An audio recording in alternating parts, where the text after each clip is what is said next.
소원회장님, 의원님 여러분, 열정적인 의정 활동으로 위기를 대변하며 시민과 소통하는 열린 의정으로 더 크고 더 강한 논산의 발전과 시민 행복을 위해 아낌없는 적재와 성원을 보내주시는 소원회장님과 의원님 여러분께 깊은 감사의 말씀을 드리고 싶습니다.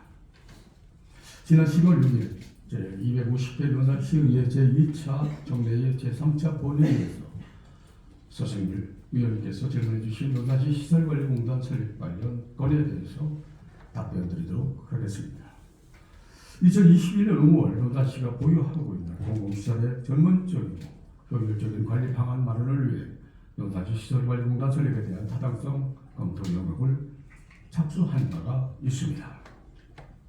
그리고 같은 해 12월 시설관리공단이 설립된다면 수치 개선 효과, 시설 관리의 전문성 강화, 서비스 품질 개선, 주민 편익 증대, 지역 경제 활성화 등의 기대 효과가 예상된다는 최종 용역 결과를 바탕으로 2022년 5월 논산시 시설관리공단 설립 및 운영에 관한 조례가 제정된 바가 있습니다. 역시 오래전부터 시설관리공단 설립을 통해 논산시가 얻을 수 있는 긍정적 효과가 있다는 점에 대해서는 충분히 공감하고 있습니다. 그럼에도 불구하고 민선 8기 출공단 시설관리공단 설립 추진을 보류하게 되었던 것은 조금 더 심도 있는 검토가 필요했기 때문입니다. 먼저 현 정부에서 내세운 신규 인력 지원이 아닌 재배치 등 인력 운영 방식의 효율성을 강조한 국정 기조에 반맞출 필요가 있었습니다. 시설관리공단 설립에 필요한 조직과 인력을 용역 결과 총 4개 팀 109명의 직원으로 추산되었습니다. 정원의 인력이 기간제 18명과 민간 위탁으로 관리하던 하수처리 시설 전문 기술자를 포함한 직원 34명, 전원을 부용 승계하더라도 공단 운영을 위해서는 47명의 직원을 더 충원해야만 했었습니다. 이에 기존 공공시설을 관리하던 직원들이 사직 후 특별 채용 방식을 통해 공단 직원으로 충원되어야 하지만 직원 대다수가 공무원, 청원경찰, 공무직으로 구성되어 있는 만큼 본인의 희망하지 않는 이상 기존 인력을 활용해 공단 직원을 충원한다는 것은 사실상 어려운 문제였습니다.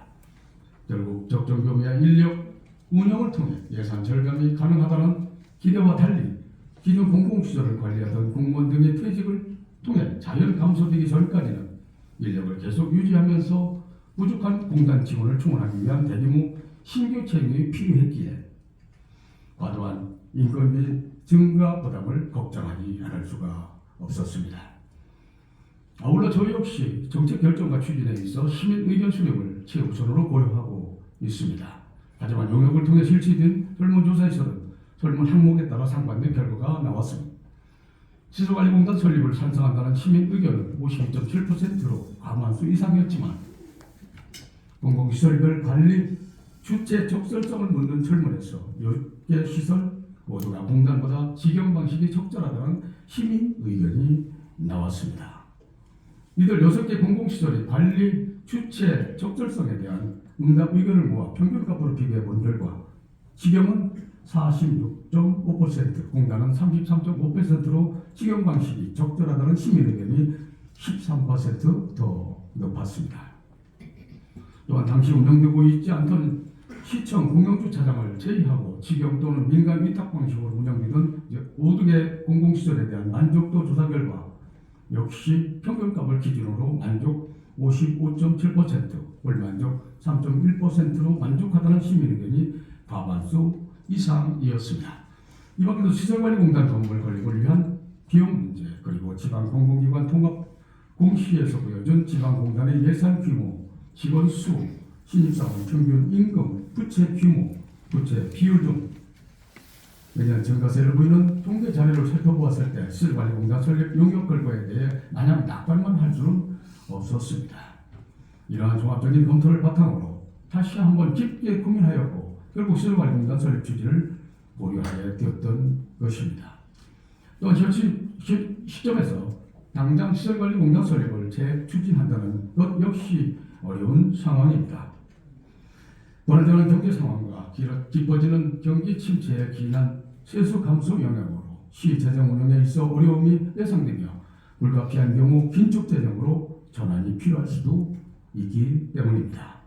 지금 국세 수입 부족으로 올해 지방에 내려올 보통교부세가 당초 예정분보다 14% 감소하였으며 이러한 여파로 우리 시 역시 2024년도 교부세가 2023년도와 비교하여 173억 원이 감소되었습니다. 이와 함께 당장 대규모 현안 사업의 계속 추진과 특히 그동안 준비하지 못했던 시청 신축 등 공공청사 권리기금 마련을 위해 2023년도 4차 추경을 시작으로 2031년도까지 매년 100억 원 이상 기금을 적립하여 총 941억 원을 마련해야 하며 이와 별개로 2031년도에는 기금만으로 부족한 시청 신축 비용 마련을 위해 500억 원의 막대한 지방세를 발행해야 하는 등 향후 재정 여건을 고려해 보았을 때 공단 설립을 위한 대규모 신규 채용은 자칫 경직성 경비인 인건비의 대폭 증가로 시 재정에 큰 부담으로 돌아올 수 있다는 우려가 깊었습니다. 그렇기에 현재 기구의 공공시설 관리는 당분간 현행처럼 지경과 민간 위탁을 조화롭게 운영하는 방식을 통해 예산 절감을 도모하고 절감된 예산은 시민복리 증진을 위한 사업비로 활용하는 것이 더 나은 방식이라고 생각합니다. 또한 민간 위탁으로 관리 중인 하수 처리 시설의 경우 책임 기술자, 특 기술자와 같은 전문 인력을 보유하고 있는 대기업 산하 직원들이 시설을 관리하고 있어 매우 높은 전문성을 보이고 있습니다. 위탁 계약을 체결한 기업 역시 매년 실시하는 성과평가와 기초 3년 계약 후 연장 계약 체결 등을 위해 하수 처리 시설 관리 효율성 극대화에 부단히 노력하고 있습니다. 만약 하수 처리 시설 관리를 시설관리공단으로 이전한다면 관리 인력 중 기존 수탁 기업 소속 일반 기술자들의 경우 고용 승계를 통해 영입이 가능할 것입니다. 그러나 책임 기술자, 특급 기술자와 같은 필수 전문 인력은 대기업만큼의 연봉 등 근로 조건을 맞추지 못한다면 영입의 어려움이 예상되며 결국 민간 위탁을 통해 관리를 했을 때보다 전문성이 떨어질 위험도 걱정하지 않을 수가 없었습니다. 물론 서승필 의원께서 시정 질문을 통해 계속 건립되는 공공시설의 관리에 대한 걱정과 우려에 대해 저 역시 충분히 공감하고 있기에 앞으로도 시설관리공단 설립을 계속 보류한다는 것은 아닙니다. 이번 민선 8기 역시 그 어느 때보다 문화, 교육, 체육 등 시민 편의시설 확충을 물어 관광 및 휴양시설 조성에 힘쓰고 있기에 필연적으로 관련 공공시설은 또 증가할 것입니다. 향후 증가하는 공공시설의 규모를 고려하여 가장 효율적인 관리 방식에 대한 전문적 분석과 시민들의 소중한 의견을 반영한 종합적 검토를 통해 향후 공단 설립이 필요할 경우에 수도관리공단 설립을 추진하겠습니다. 논산문화관광재단에 위탁하여 관리 운영 중인 문화관광시설 역시 기본적으로 앞서 말씀드린 방향과 같은 맥락입니다. 만약 현재와 달리 문화관광시설을 이원화하여 관리 운영한다면 효율성 저하 및 각 관리 운영 주체 간 협업 부족 등으로 현재와 같은 유기적인 업무 수행에 차질이 우려되며 이러한 피해는 고스란히 시민들에게 돌아갈 것입니다. 이에 단기적으로 현행과 같이 문화관광재단에 위탁한 5개 문화관광시설의 관리 운영을 일원화하여 업무와 상호 연계성을 강화하고 기존의 인력 풀을 최대한 활용하는 등 재정 절감을 통해 운영의 효율성을 높여 나가겠습니다. 마지막으로 건립 중인 공공시설의 향후 건립을 계획 중인 공공시설에 대해서도 면밀한 분석과 종합적인 검토를 통해 직영 방식, 민간 위탁 방식 등 재정의 관리 방식을 도출하여 탄력적으로 운영하도록 하겠습니다. 특히 앞서 말씀드린 것 같이 저 역시 시설관리공단 설립의 긍정적 효과에 대해 깊게 공감하는 만큼 향후 공단 설립의 필요성이 명확해지면 시 재정 여건, 관리 방식의 효율성, 그리고 주민 편의성 등 충분한 검토를 통해 시설관리공단 설립을 추진하도록 하겠습니다. 앞으로 공공시설의 효율적 관리와 건전 재정 운영으로 새로운 노선의 변화와 함께 시민 감동 시설을 열어가는 든든한 성장의 기반을 마련하도록 시의회와 함께 계속 협력해 나가겠습니다. 저는 바로 재정을 비효율적으로 활용하거나 축내는 것은 시장으로서 가장 악이다 이런 생각을 가지고 있습니다.